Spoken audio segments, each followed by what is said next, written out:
so many of the things that Trump said he was going to stand for and he was going to work toward accomplishing, it's the same shifting sands that always seem to be underneath the politicians. They don't really stand on that bedrock of the Constitution, which, as you described, along with the other founding documents, have relied heavily on the hand of divine providence to influence the construction of those things.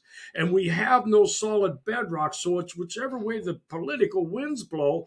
And it seems like the MAGA movement at large is quite okay with having never got to the bottom of the Epstein thing, getting involved in other conflicts, bombing 8 or 9 countries since we got in over the past year. All of these things that we thought we were moving away from have now all resurfaced back into what the national policy is, and there doesn't seem to be any blowback from the MAGA group. And you just are concerned with the shallowness of people's understanding when they cast their vote. Is, okay, we got our guy in there, now let's just go home and pay attention to something else. I don't know, but you'd think there ought to be a lot more pushback than what there is for clear violations on campaign promises at the very least. Yeah, no, I 100% agree with you. And I think that, and like the problem that has happened with MAGA is that they focus so much on loyalty to Trump and not as much about loyalty to principle. This goes back to this idea that you as an individual, you have a voice in that you have a vote. So when you vote for something, that is your voice. You should never be manipulated